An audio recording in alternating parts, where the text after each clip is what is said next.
राम राम सभी भाइयों को। ये देखिए एक बार, शायद सोए हुए हिंदुओं की कुछ समझ में आए।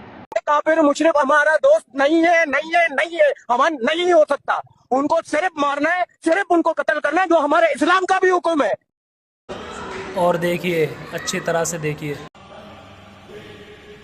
आप लोग सोच भी नहीं सकते, इतने जुनूनी लोग हैं। जिस दिन इन्होंने कमर कस ली ना कि गजवाए हिंद करना है, भाई साहब ये बहुत भयंकर हो जाएंगे। यानी कि ये 1 करोड़ में 20 करोड़ बहुत तगड़े हेवी हो जाएंगे।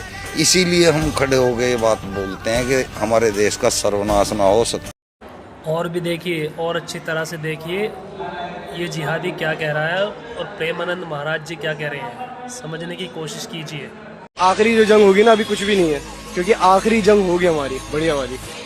कब होगी? वो अब हमारे, मैं बोल रहा हूँ आपको, गारंटीड है आखिरी जंग होगी, बढ़िया वाली जंग होगी। वो भी तो अल्लाह ने कुरान में इन लोगों को पहली धमकी दे दी थी कि भाई अगर तुम जिस काम के लिए हमने तुम्हें पैदा किया है, अगर तुम उससे पीठ दिखा दोगे तो हम तुम्हें हटा के दूसरों को लाएंगे। अभी एक बार युद्ध होगा भयंकर, महाभारत से भी बढ़कर। काम, क्रोध, लोभ, मोह, मद, मत्सर अभी तो सब सोए हुए हैं। जैसे हम किसी के बंधन में पड़े हो, वो देख रहा बंधा पड़ा है तो वो अपनी ताकत थोड़ी दिखाता है। जब बंधन मुक्त होना चाहते हैं तब वो अपनी ताकत दिखाए। तो भाइयों, आप सब देख चुके होंगे इस वीडियो में कि इनके सोच क्या है, इनकी मानसिकता क्या है। तो उस हिसाब से आप खुद देख लीजिए कि आने वाला समय कैसा है। तो अगर उस हिसाब से आप इस चीज़ को नहीं संभले, इस चीज़ को नहीं समझे, तो आने वाला समय बहुत ही हिंदुओं के लिए बहुत दुर्भाग्य है इस बात का कि इतना सब कुछ देखने के बाद भी वो नहीं समझे इस चीज़ को। तो भाइयों, आप सभी से बस यही रिक्वेस्ट मैं करूँगा कि भाई सरकार के भरोसे मत बैठो, अपना इंतज़ाम करके रखो सुरक्षा का। और सुरक्षा का इंतज़ाम ऐसा करके रखो कि आपको कभी भी कोई एक खरोच तक ना लगा सके। भाइयों, नॉर्मली मैं ऐसे मुद्दों पे जल्दी से वीडियो बनाता नहीं हूँ, लेकिन मुझे बनानी पड़ रही है क्योंकि बात ही कुछ ऐसी है, समस्या बहुत गंभीर है यार। हमारे समाज में लोगों को इस तरीके से मानसिक रूप से डराया गया है कि नहीं यार, घर में मत रखो हथियार, अस्त्र शस्त्र मत रखो, आपस में लड़ाई हो जाएगी, गुस्से में निकल जाएंगे। साला कौन बेवकूफ़ हमारे दिमाग में ये भर के चला गया। वरना यार हमारे यहाँ तो शस्त्रों की पूजा होती थी रामायण के ज़माने से। जब राम जी ने लंका पर विजय प्राप्त की, रावण का वध किया, तब से ही शस्त्र पूजा होती आई थी।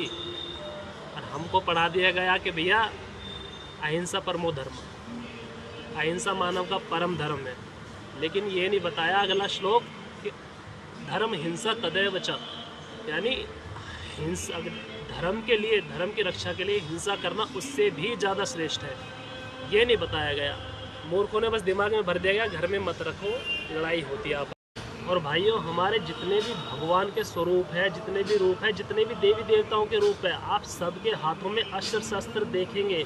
वो तो हमेशा यही बोलते हैं ना कि अहिंसा परमो धर्म, लेकिन फिर भी उनके हाथ में अस्त्र शस्त्र है। क्यों? इससे हमें संकेत दे रहे हैं कि भैया राक्षस हर जगह है। अपनी सुरक्षा, अपनी रक्षा के लिए ये सब रखो अपने पास। कोई लड़ाई झगड़ा नहीं हो रहा आपस में, कोई कुछ नहीं हो रहा कि हाँ गुस्से में निकल जाएगी, ना निकलेगी।